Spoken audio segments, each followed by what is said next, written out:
Assalamu alaikum. Welcome to Muslim Network TV. This is Imam Malik Mujahid.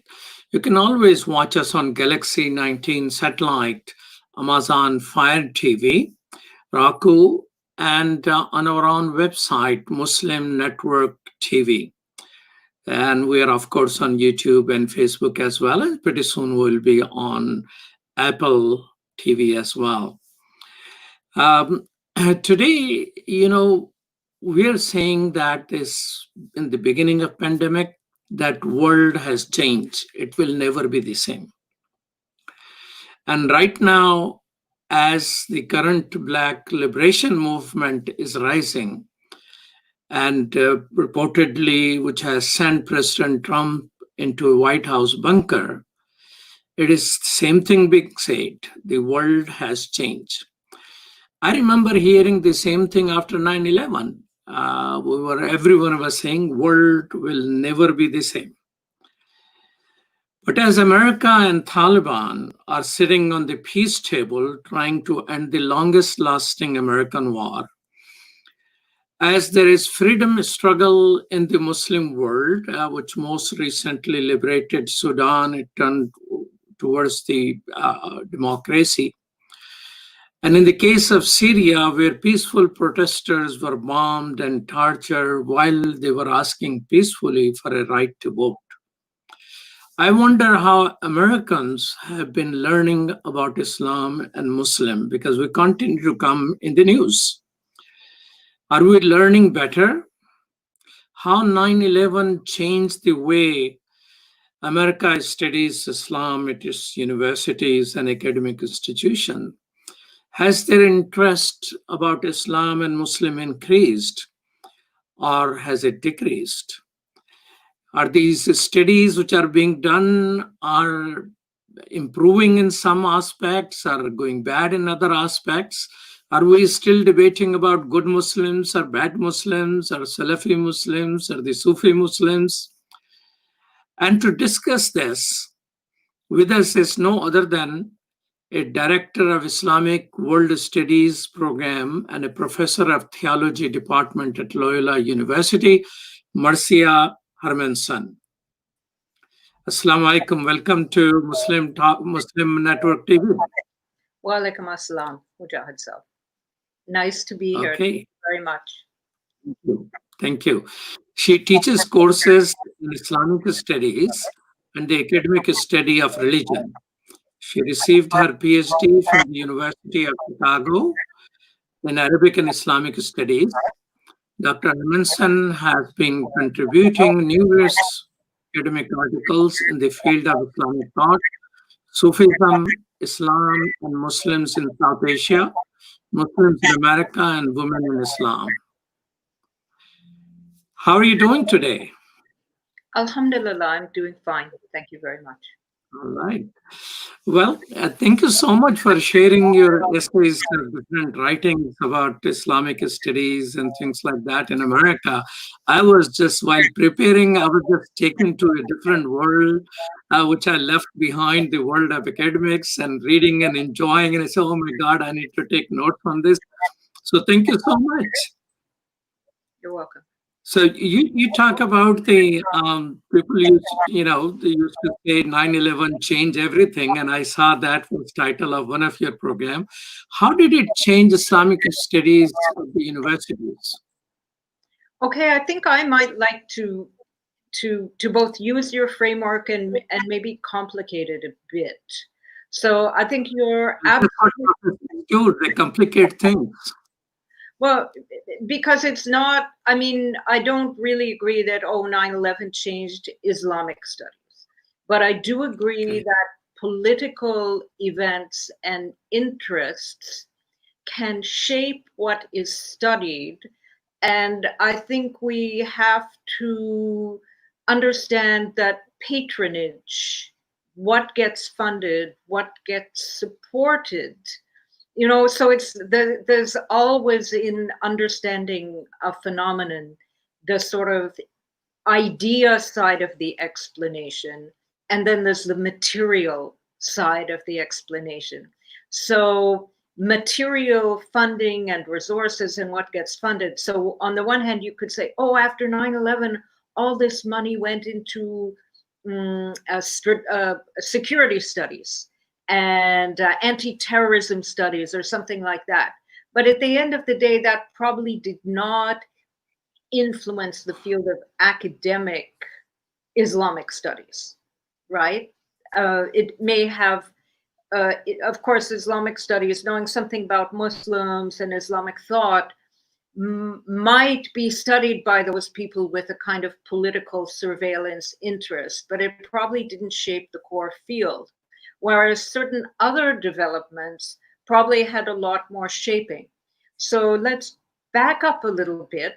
9/11 is kind of, for you and I, recent memory, maybe not so much for the college students who were just born at that time, but really the Cold War. So I would say the shaping of the study of the languages of others, the cultures of others, and by extension, or getting specific, Islam, the Middle East, South Asia, and so on, that really emerges in the Cold War dynamic. Like, we have to understand, we have to win hearts and minds. So I think you can see right away that there's a tension between the sort of soft, we need to understand peace, and the harder, and if we understand, we can achieve our goals, peace. And of course, that's always the way it is. And you see that echoed again after 9/11. But I think maybe even less of, we have to understand and win hearts and minds. Like, that piece drops down. But if I can add just one thing, I think the demographic, so if we're talking about the United States, Islamic studies in the United States, now the fact that most of the graduate students in Islamic studies are Muslim and are the children of South Asian and Arab Muslim immigrants to the United States who came here in the 1980s, that probably has much more impact than a political event. And we'll probably come back to that. Okay, so you're saying that things which we started at the Cold War era, which is, wow, when was it? And studying the languages and culture to win over the mind. So when the Cold War was over, did that phenomena went down? Yeah, well, of course, the Cold War, so you could say, so you have two things happening, if you remember back. So like in the 1990s, right, you have the collapse of the Soviet Union. But then, so it's like, okay, we no longer have, ideally, okay, I'm speaking ideally. So we don't need to know about the Middle East and Africa and India to better have our proxy, conflicts fought out there. But the fact that the Soviet Union collapses, you have, at least for a time, the idea of Islam as the new enemy, right? You always need a new enemy, right? Green power. Well, who was it? Dan Quayle, right? Who made some kind of famous statement, that the new force is the green peril or something like that. So again, that on the one hand, you might say, so okay, there might be more interest in learning about Islam as the new threat, to American hegemony. And maybe you can even build 9/11 onto that, because it's really only, it's within a decade, right, of the collapse of the Soviet Union.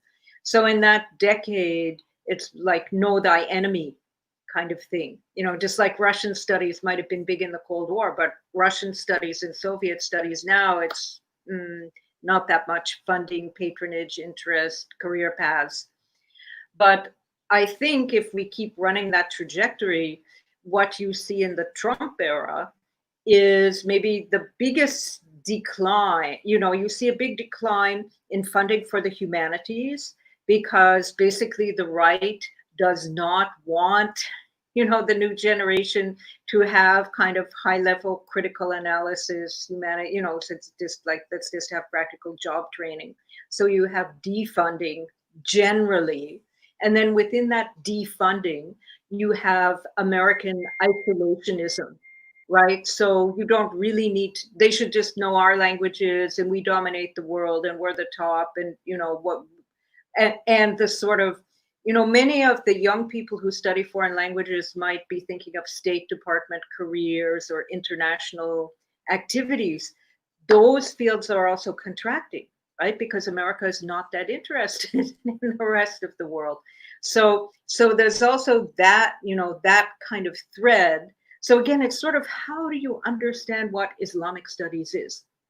Some of it is languages, some of it is culture of Muslim societies, but some of it is what have Muslims thought and what are Muslims thinking today. So each of those areas is kind of on a different trajectory, right? Because there's a difference between area studies. Like in the Cold War, it was mainly area studies. You learn about the language and the culture, and then you know about that area of the world. But that actually, there are very few places now where you can do area studies. So so you're saying one of the major variable which is impacting this area are Muslim studying at the university, and they're giving a shape of it. So uh, uh, share a little more about it. Why Muslims are studying Islam in the universities and how it is shaping. Okay, great. And that's a great segue from the point I was making before, that if we say Islamic studies, there are different compartments. Are we talking about area studies and languages and culture? But if we talk about actually Islamic studies normally refers to understanding the Islamic intellectual and religious tradition. And of course, you have to know about language and culture in order to do that. So in that particular area, what has shifted since the 1970s and so on. So back in the day, the students in those we're talking about graduate program now, but we can also talk about undergraduate. Because if you don't have undergraduate interest in a subject, it's very hard to justify training experts in that subject. I mean, yes, you will need some experts, but there should also be the undergraduate interest in a field.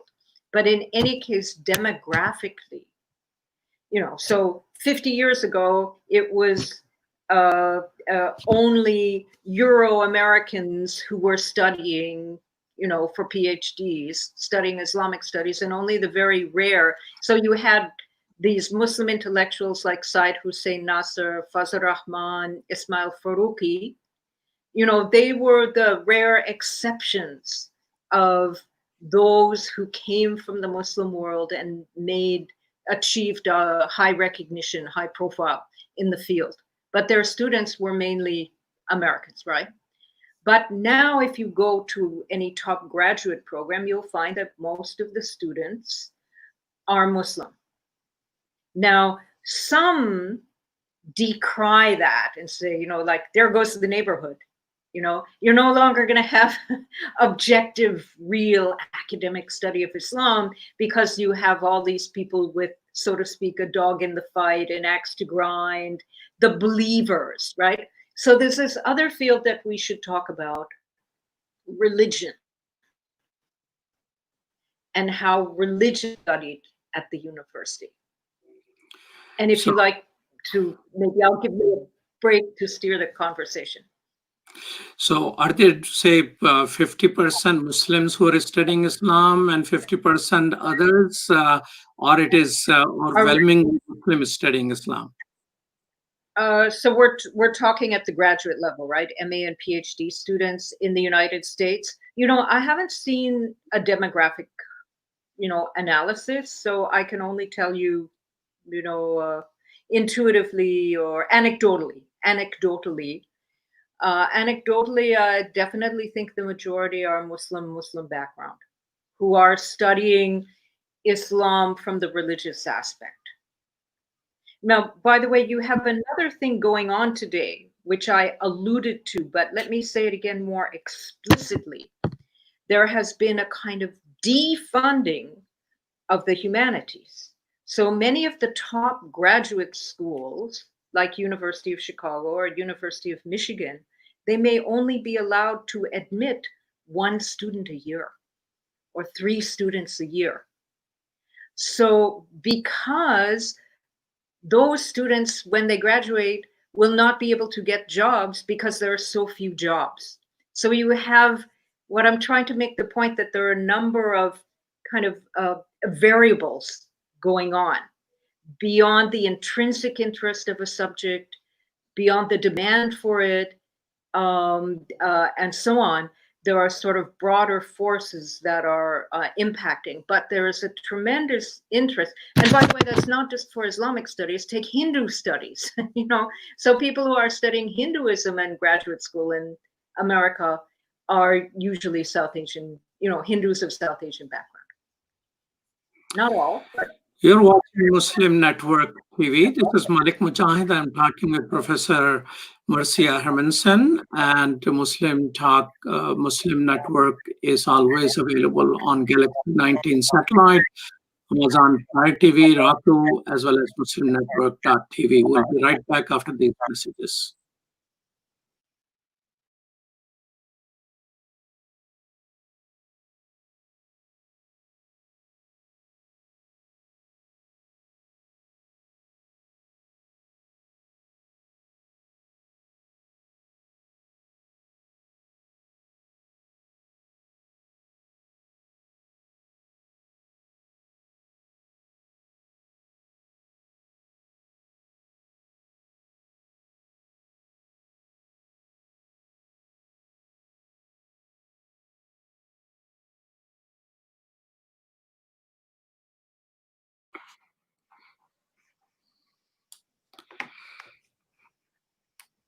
Welcome back to Muslim Network TV. This is Malik Mujahid, and we are talking with Marcia Hermanson.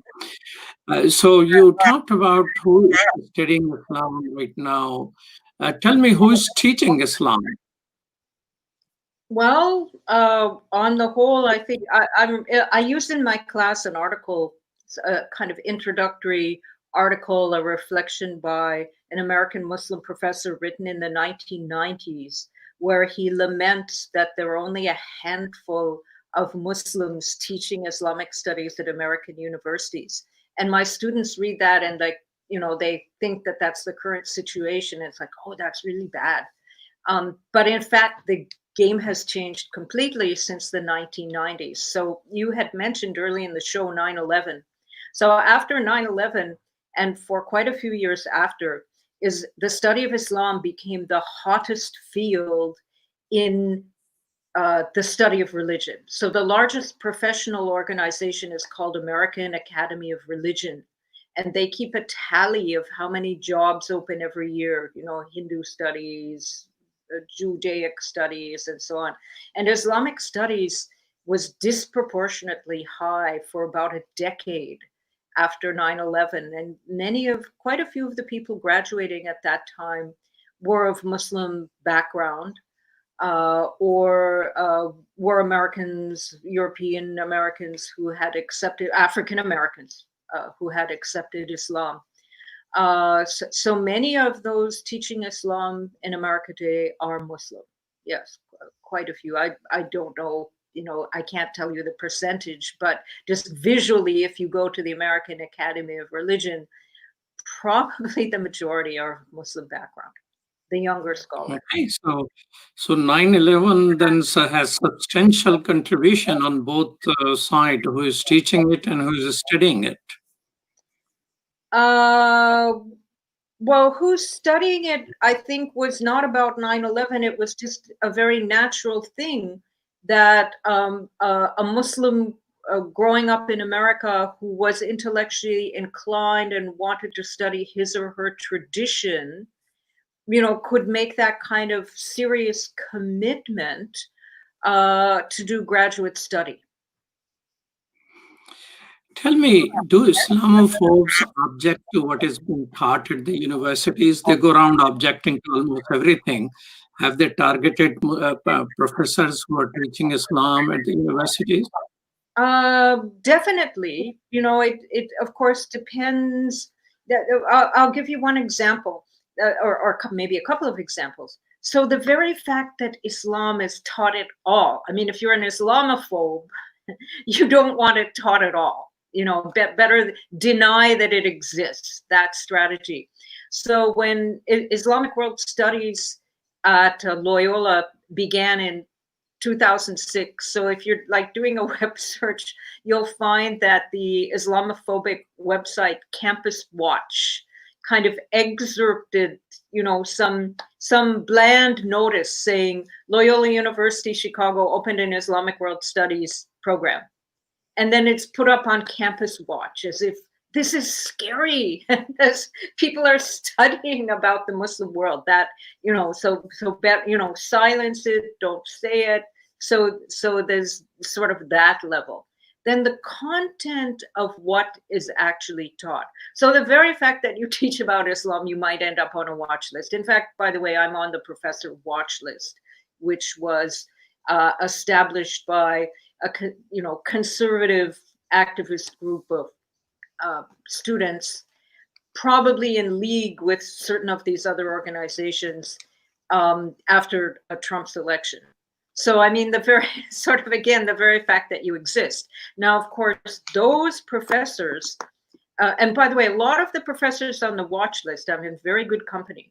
So in general, you get on the watch list if you teach about race. So not just Islam, but race, or of course, Middle East politics. So for a long time, the driver, and to some extent still the driver of organized Islamophobia, is a particular agenda in Middle Eastern politics, right? So if you venture, so somebody like Rashid Khalidi, who does Palestinian studies, is of course on the watch list. But even by extension, anything about Islam, becomes undesirable. Can I put it that way? Have some universities backed out or asked their faculty, give them some guideline to be careful and this and that? I'm trying to, oh yes, well see the problem, thank you, you reminded me, because implicit in your question, and probably you're aware of it, was there was some issue around the University of North Carolina that had received funding to do various kinds of, that we talked about patronage before. So for very high level universities that have diversified offerings in area studies, language, history, a bunch of professors, a PhD program, they may become Title VI centers that are supported by government grants to promote and effectively engage in the teaching about these cultures, and also they do public information kind of events. So University of North Carolina had certain events and certain courses. I think one was like Iranian cinema. So in general, probably what most intelligent humanistic people would think were important and reasonable courses to offer about what goes on in Muslim societies. But some of their, I hope I'm explaining this properly, if some of their public forum events got into discussing the Israeli-Palestinian question, and some of the remarks made there had caught the interest of individuals in the American government who disliked that kind of political stance, and then they tried to remove the funding.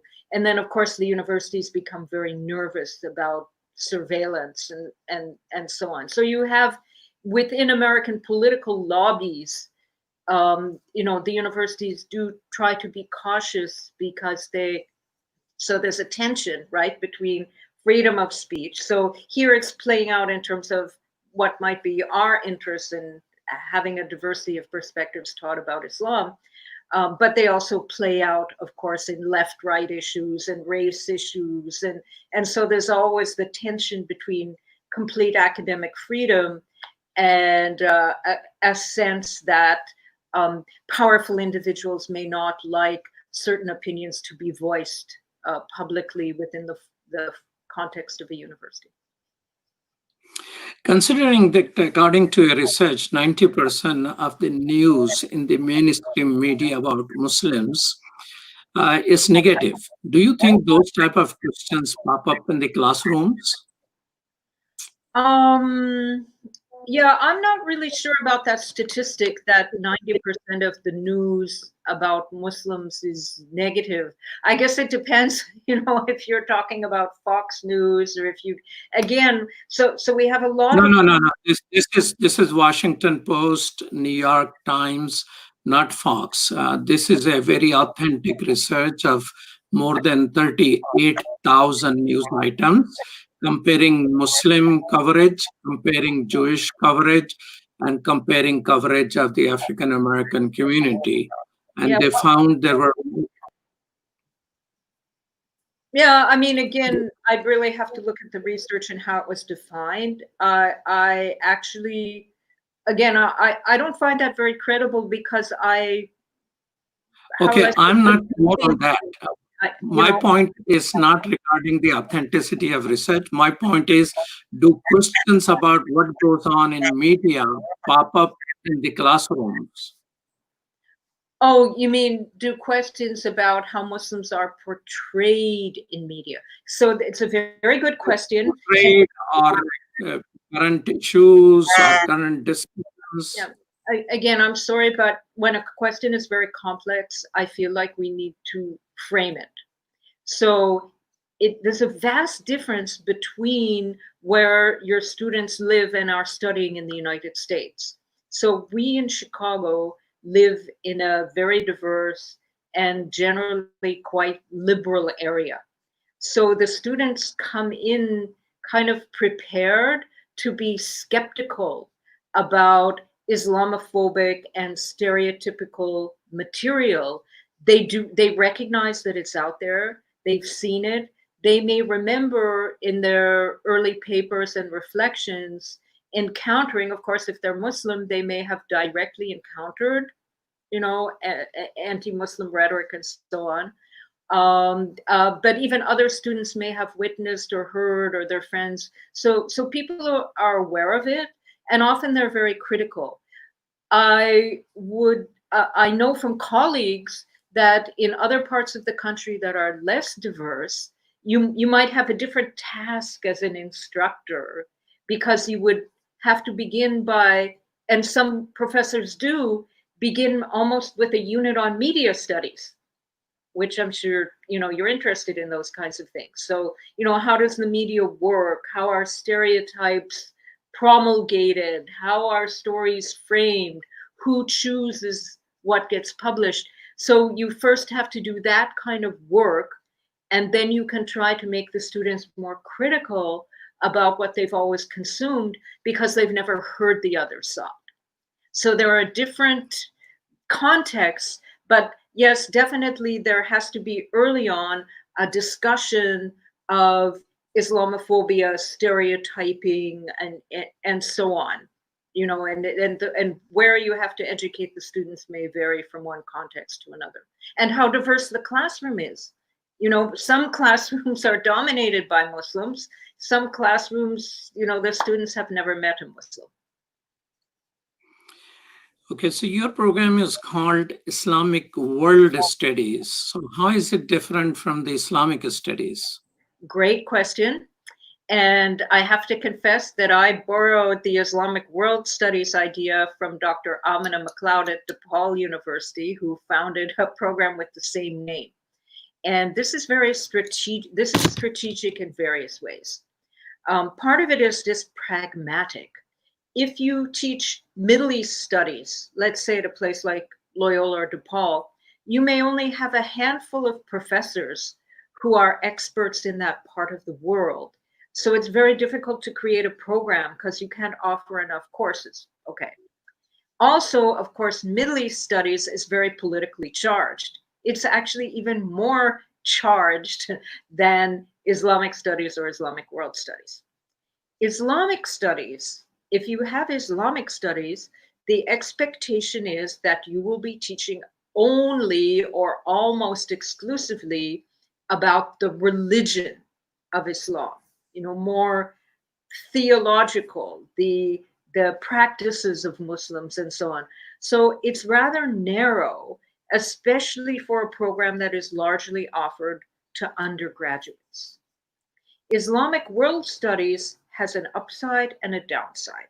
The upside is that you can include courses on the Balkans, Africa, India and Pakistan, Muslims in America, African American Islam, but also, about non-Muslims in various cultures where Muslim civilization has had an influence. So you can recruit a much broader swath of faculty. And also, it doesn't have to be about religion. So somebody could take a course about Bollywood cinema, and if some of those movies have significant content about Muslims, it could be taught in an Islamic World Studies program. So that's the upside. The downside, which some of my colleagues who are not in the program raised when we tried to initiate the program, is what is the Islamic world? And there's sort of a liberal and a conservative critique there. So the conservative critique was like, we don't talk about Christian world studies or Christendom studies. So how can you talk about Islamic world studies? Like, the term is specious. But you also have a critique. There was a recent book written by a scholar, John Dogley, where he says this whole Muslim world is in fact a sort of colonial construct. If you talk about the Muslim world, it's almost like the Huntington thesis. It conveys the idea that Muslims function as a civilizational bloc. So there's actually even a political downside to it. So, it's like there's no perfect solution. I'm not saying Islamic World Studies is everyone should do that. It's the perfect solution. It's working for us now, but it does have some tensions in the name. Thank you. This is Malik Mujahid, and I'm talking with Professor Marcia Hermanson, and you're watching Muslim Network TV. We're on Galaxy 19 as well as Amazon Fire TV and many other places. We'll be right back after these messages.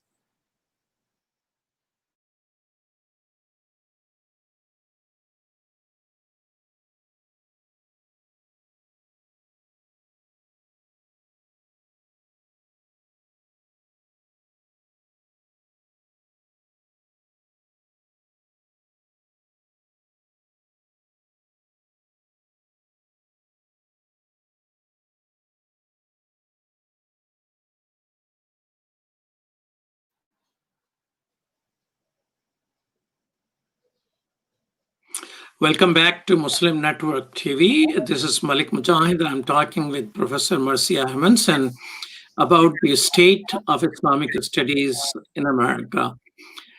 Marcia, how contemporary are these courses? Does the freedom struggle in the Muslim world, like Arab Springs, also get to be discussed? Well, definitely no. Of course, when you say these courses, it's like who, where, when. So in Islamic World Studies at Loyola, for example, there have been entire courses offered on the Arab Spring. They've been offered in the political science department by political scientists. But so Islamic World Studies, as you might imagine, has a lot of scope for contemporary studies. Okay, so do you have any idea if same is the situation, say, at the University of Chicago and other campuses around Chicagoland? Well, I don't think there's any issue. It's funny that you would ask that.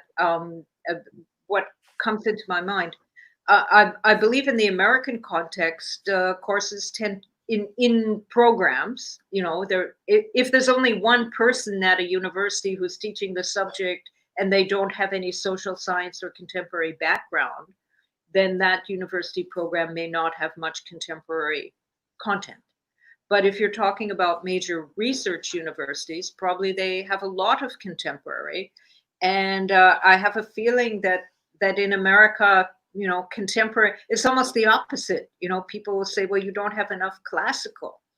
Now, I have looked at some Middle Eastern programs in terms of evaluating, graduate programs, let's say in Arab countries. And on the one hand, you might not expect this, but if you think about it, I think you can realize why. They would tend to stay away from very contemporary topics because it's too controversial. You're not going to talk about the Arab Spring in an Egyptian university. Do you see what that'd be kind of censorship, to stay away from? But you also may not have enough emphasis on the medieval or the classical, in abroad. So there's always this balance. How much do you need to know about the past in order to have a rigorous understanding of the past? In one of your essays, you assert that Sufi movements have a impact in America on Muslim community as well as on American culture, which is significant and increasing. Could you elaborate on that?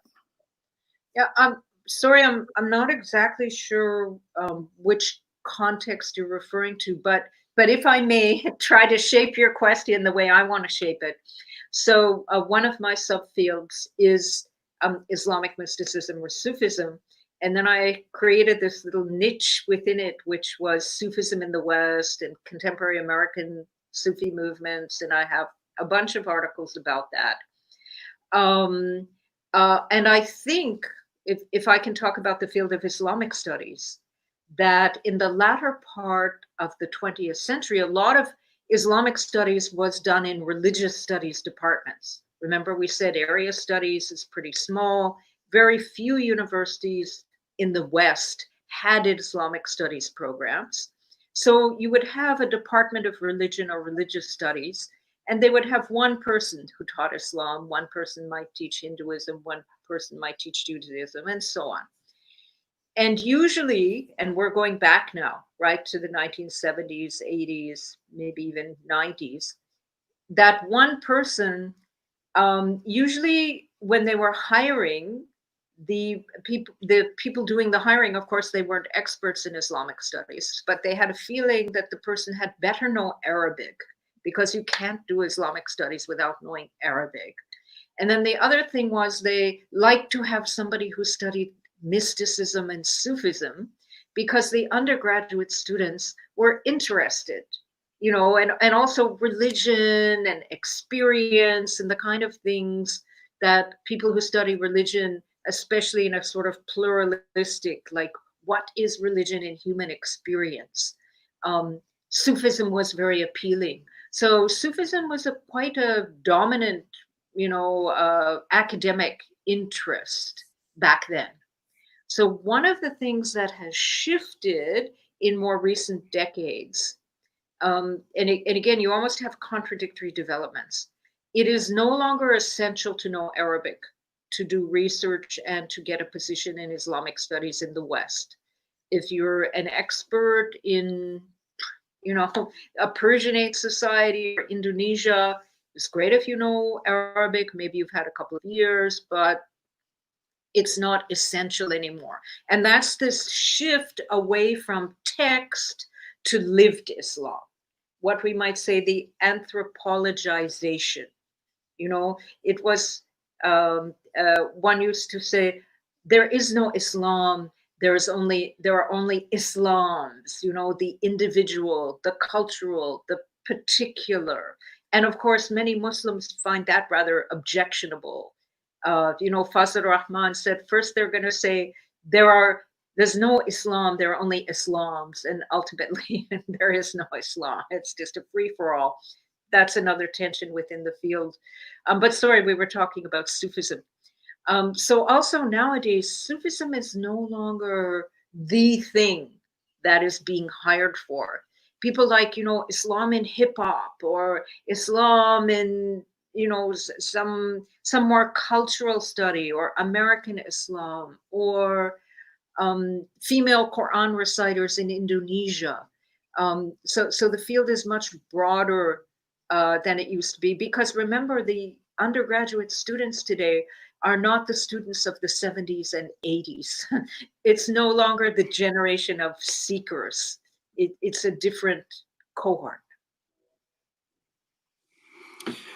Oh, after 9/11, there was a debate about a good Muslim and a bad Muslim. And suddenly I started reading Sufi Muslims are good Muslims. So how that discourse reflected in the study of Islam in America? Okay, I'll try to explain my take on your question. Well, of course, Good Muslim, Bad Muslim was the title of a book written by Mamdani. So it was not, often when I speak overseas, in fact, it became controversial.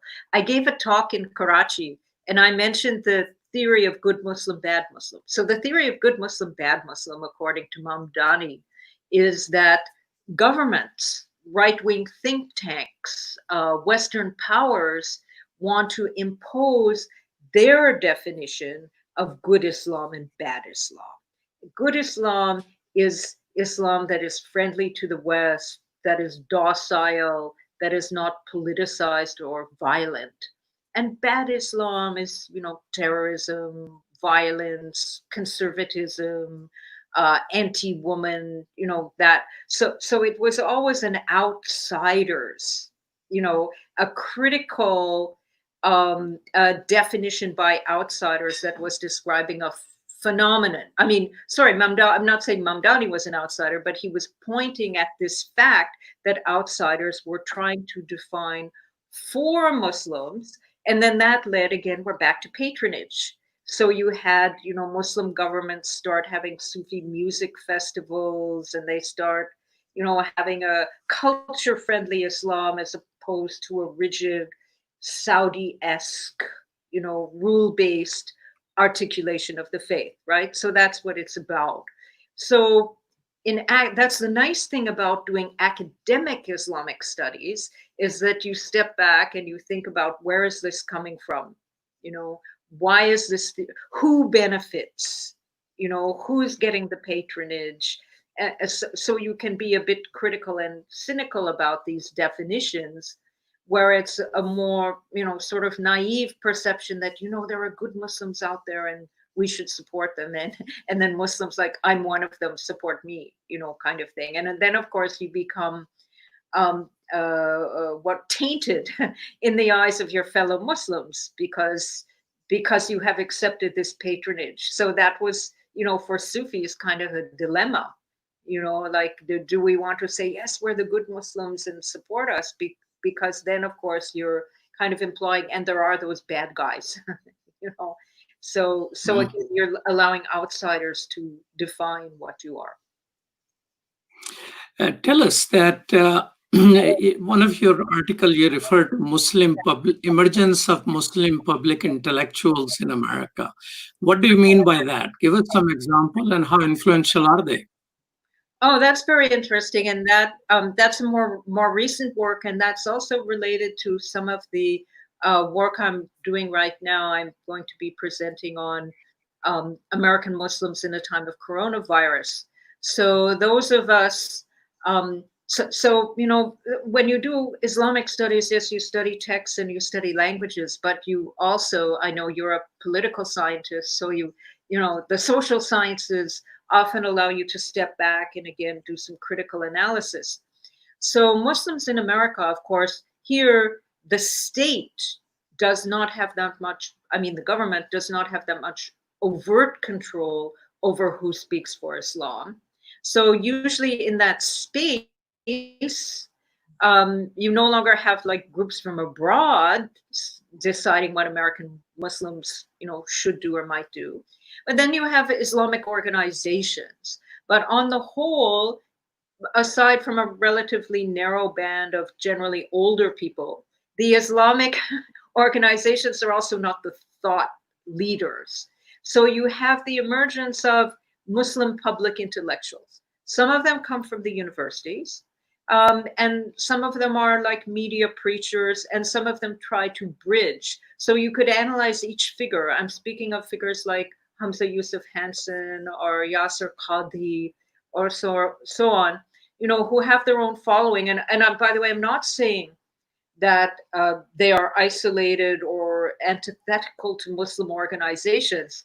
They kind of reinforce one another. right? So the Islamic organization would love to have one of these figures on their program or their fiqh council, or bolstering what you might call the charismatic authority of the organization, rather than simply, routine authority or knowledge about fiqh. So the public intellectuals, that Muslim or a certain segment of Muslims, usually younger Muslims, by younger, I mean maybe under 40 or under 30 in particular, would go to these individuals for guidance and authority rather than some kind of broader structure. So do you see that phenomena increasing or decreasing?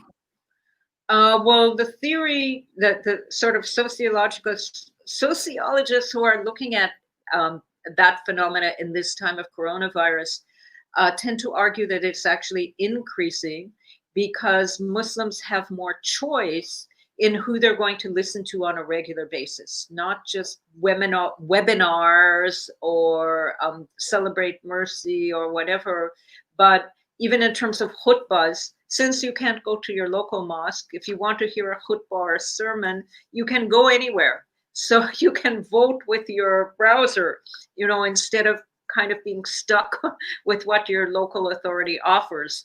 So the hypothesis is that it would actually increase the authority of the public intellectuals, that more people would choose to listen to their talks and khutbahs, because it's no longer attached to a particular ritual space, i.e. the Juma prayer. So in your studies about Sufism, one of the things which you say is it has an impact on American culture. I'd like to hear a little more about how Sufism in America has an impact on public space. That's a great question, and I should probably do more of an update on that, because I think that was certainly. I'm imagining that those pieces were written in the 90s and even post, first decade post 9/11. So I think you had two things going on. One, I've already alluded to, the sort of when America was in the phase of spiritual seeking, like the 60s, 70s, and even into the 80s.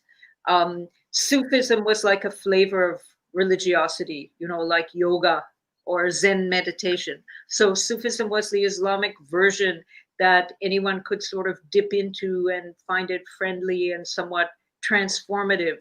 And that has been a characteristic of religion in America, that Americans expect their religion to do something for them, to make them healthier, to make them, in some cases, is what's called, you may have heard it, the prosperity gospel, to make them do better in some way.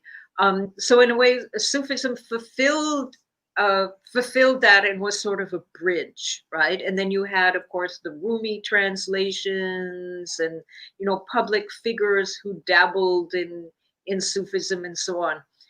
Post 9/11, there was briefly that sort of trying to be the space of the good Muslims, Imam Faisal Rauf and the up to the what was that called? Sorry, it's pejorative. Later, people, anti-Muslims, called it the Ground Zero Mosque, right? The idea of building a cosmopolitan, welcoming, Sufi-inflected, Muslim space in New York City. So, I mean, those would be just a few examples, right, of Sufi-influenced Muslims who might not use the name Sufi, but still, I mean, to a certain extent, you could even say something like the Hamza Yusuf and Zaytuna, the sort of adab movement among younger Muslims. It was like a bridge. We're no longer going to be like this political Hizb ut-Tahrir thing. We're going to be this adab, knowing our tradition. So that's not as directly into American culture as my two previous examples, but it's a way that American Islam was able to make peace with Sufism. In the 80s, it was like Sufism bid'ah, It was like the Jamaat and the MB, Sufism, that's bad stuff, stay away from it. And gradually, oh, it's not Sufism, it's not that weird, popular culture stuff.